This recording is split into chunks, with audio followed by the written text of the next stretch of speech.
Hello my brothers and sisters, my name is Tim Heijen and I am a dragon witch. Welcome again in the Belgian forests.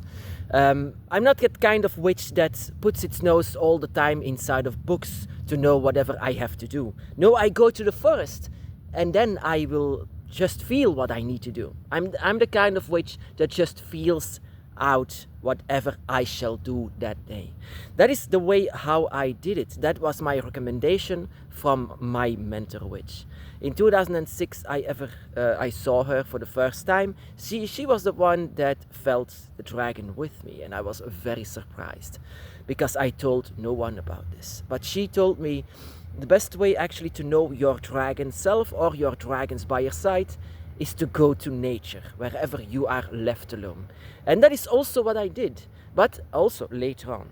Because in 2006 I made myself my dragon altar and I experimented with dragon rituals. I wanted to reach out for the dragon. I wanted to feel everything. I wanted to know everything.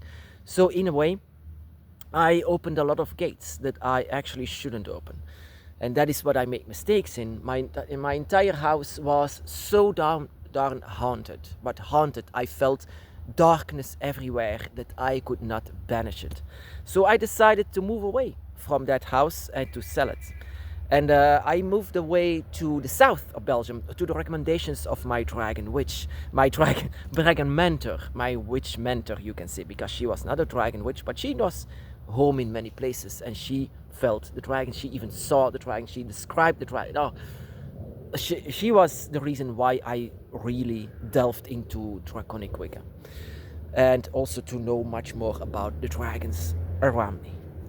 And so I moved away from that house and I moved to the south of Belgium, wherever there is so much nature. Here, nature is everywhere. I love this place. I love, I wanted to be lost inside of the forests here and to know my spirit, so that I can talk to the spirits, I can talk to Tiamat, I can talk to my dragon gods and guardians here in all peace and quiet. Just the trees. I wanted to talk to the trees, to be very honest. And but to get lost in this woods is very easy, and eventually that happened. Really happened. And I was, I made a mistake because it was in the winter time and I was going too far and too deep into the forests, and goddess. And that is also one of the stories that once again is a confirmation how powerful a dragon spirit is. Because the first time ever that I ever entered these forests were completely different than where I used to live. It was like my dragon was saying before I entered this forest, always remain yourself, never change, and never, and be careful. That was like, I could feel that, I could understand that very well. I was not crazy. I felt that warning. And that warning was deep. It went deep. So I entered inside of this forest, and it was, in the beginning, it didn't feel like I was expecting it, getting lost inside of the forest. But one day in the winter of January 2007, I was lost inside of the woods. It was on the other side. Now I know very much what I have to do, but back in the day it was difficult, and I was a bit concerned because I didn't had a smartphone like I now have. It was an old phone and it almost died in batteries. It was foggy, it was freezing, and I felt on the ice. My knee was completely destroyed, blood everywhere. It was ice everywhere, so I couldn't go fast. And I didn't know where to go, so it was forest everywhere. And then it became dark. It was getting nighttime. And I have to be honest, I was kind of like panicking because I didn't have a light like I have now. I didn't have Google Maps like I have now. I was completely surrounded. It was just me and forests that I didn't know back then. And I was like, my leg was very much injured, so I couldn't go just out of the forest if I wanted to. No, I said to myself, we're still in Belgium, we're going to be going to come across lights or cars or I mean, Belgium doesn't have that big of a forest. Here it is. Here it is. It even goes further on, even to further on the borders of France. It was beyond my imagination how far the forests go here. But yeah, later on, I discovered something that is going to happen now. Later on, the forest was getting dark. But inside of the forest, if the later it became, the more the forests came alive with animals everywhere. I saw everywhere animals everywhere, but they were not approaching me, like they were standing inside of the forests, the darkest places of the forest. I could only see their eyes reflecting from the full moon inside of the forest, the fog. There was fog everywhere. I mean, a mist that was so thick, but I could still see the eyes fixating on me. They were not moving at all, and that was so strange. Why are these animals just looking at me statically? I mean, everywhere. I mean, I saw deer, boar, foxes, even goats. There are goats here with these curly horns. I never saw that before. And yet they were looking at me in the darkest corners of that forest, but not moving, just looking at me with their head that is following me. I was always calling my dad like I am here in the forest, but I don't know where. He was also panicking. Look for a sign. If there is a sign somewhere, then tell me wherever it is.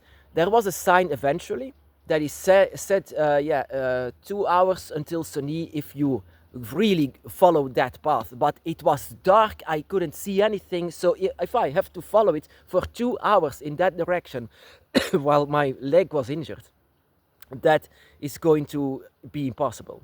But I tried it anyway, because if I stayed there, it was minus, I don't know, 10 degrees, and I thought I was going to die, to be very honest. So I followed it. And after a while, I was so tired of going. I was going a whole day on this, this expedition, you can say at that moment. But there was, still these eyes fixated on me everywhere. I didn't know that the forest had that many animals, because, hunters kill so many animals. I didn't see this as like I was seeing it now.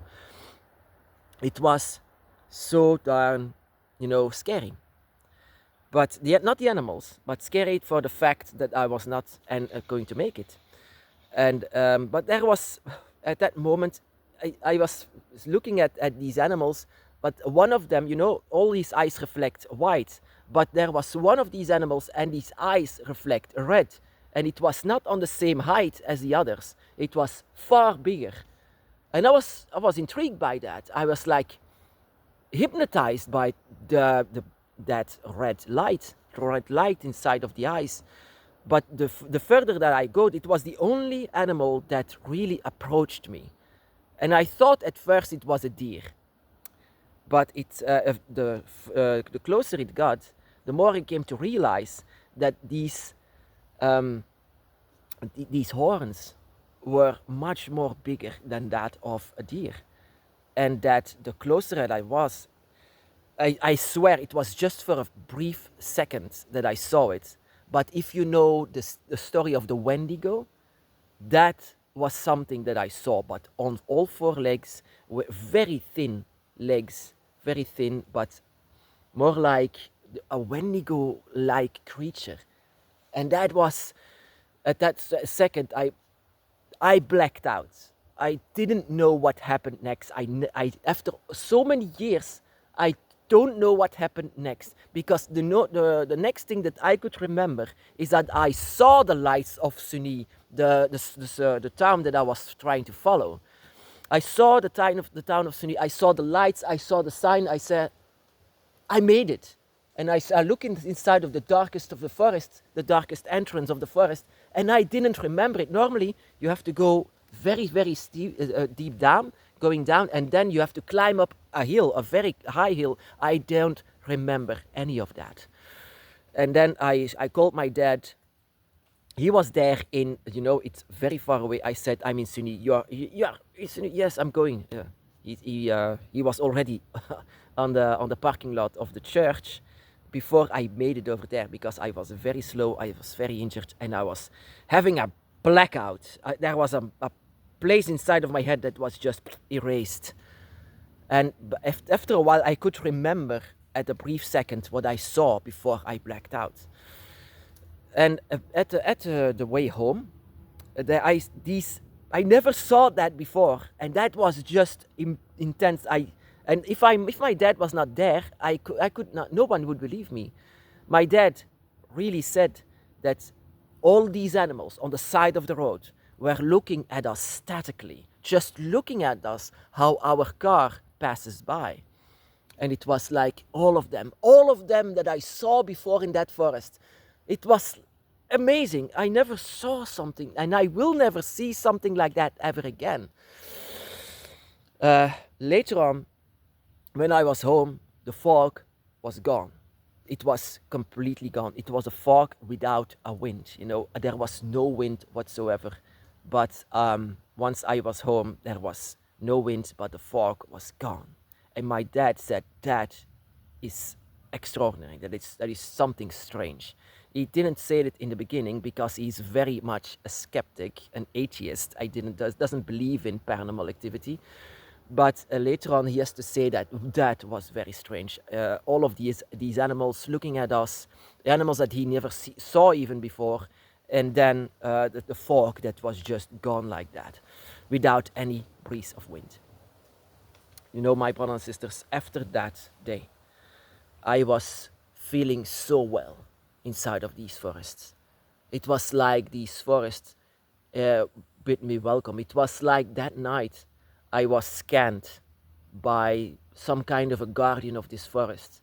Scanned because later on I came to discover that there was a legend around these forests. A legend, if you lose your way, then you might see the guardian of the forest. And the guardian of the forest was described here as some kind of a deer with red eyes. More than 100 years ago, there was a man that had to cross the forests, and he saw him. He described him, and after 3 days, he died at a heart attack. The last words that he was saying that it could breathe fire. My brothers and sisters, I felt so welcome the day after it in these forests, because of this I became a hunt saboteur and going after very bad people that wanted to hurt the forests in this place.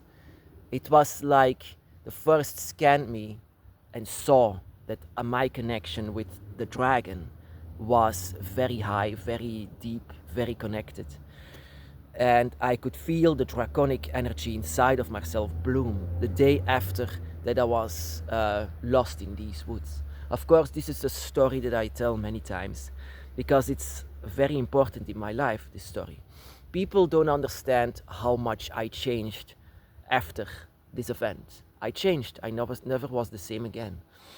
It was like something of nature that met something of nature. The dragon meets the guardian of the forest here. I mean, it was like this. It was a connection with us. And that is also what I sometimes say. I made it out alive without having a heart attack because of my dragon guardian. Some kind of a conversation with the guardian of this forest. These are forest spirits that can have a conversation with each other. Of course, these are the things that I could feel. I changed so much after that. That also later on, after this event, I decided to make YouTube videos or Facebook videos that I wanted to share my stories. And that is why I say, my brothers and sisters, I'm not that kind of a witch that just tells you things that stands in books, that's just, no. I tell you my experiences as a dragon witch. Whatever you do with this, that is all up to you. But I recommend that you also do actions on your dragon's path. Actions, my brothers and sisters. Not just say what you have to do, For example, that is also a very good example. If I would say, Fafnir was a dwarf and just he died after it once he was a dragon. No, that I feel it. The story is way, way deeper inside of my heart. That just because they don't go on after Fafnir's death, for example, because it's just a dragon, he died, end of story. No, I feel it very much differently.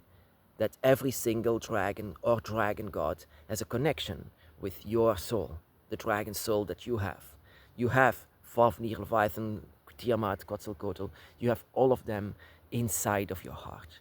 And that is why, with all of them, all of that power, I went inside of the forest and lost my way. And that is where we met. A nature spirit to another, a god from a god to a guardian to another. And that is why my human self had a blackout from that moment. My humanity was not allowed to see whatever happened after I saw the red eyes. And later on, my humanity woke up again, but in the middle of it, it just was black, dark. I don't remember it, how I escaped the forest. Of course, later on, I went back to that place, and there was a tree at that place. I kid you not, this tree had sculptures of heads of animals and humans inside of the trunk, you know. And it was not a dead tree. This tree was very much alive, and that place, everything happened that I saw. This being, this creature, this Wendigo-like creature. If you are from America, you know what I'm talking about with Wendigo. It was something like this, but he it seemed like he showed me the way out. I don't know whatever happened, but that was a story that will always remain with me. And that is also a story that changed me so much. Changed me even more after that. I was awakened by the dragon. It seemed like I was more awakened by nature itself, by Tiamat, by the guardian of this forest. It's incredible. And yeah, I cannot say it. It's fate. Whenever something like this happens, you are pushed in this path, pushed in this direction, so that you know much more about everything. So, my brothers and sisters, I tell this story many times, simply because it was so important on my path to know much more things. And I like I said, my soul was much more awakened after it. Like it had so many times of awakening, and awakening once more, again. And the fact that I was not dying out of a heart attack, it says a lot, because in the legend it said if you look into its eyes, you die after a while. But I didn't. I can tell you this story. I can continue my life while I have these experiences. And I hope that you can have experiences like this also, my brothers and sisters.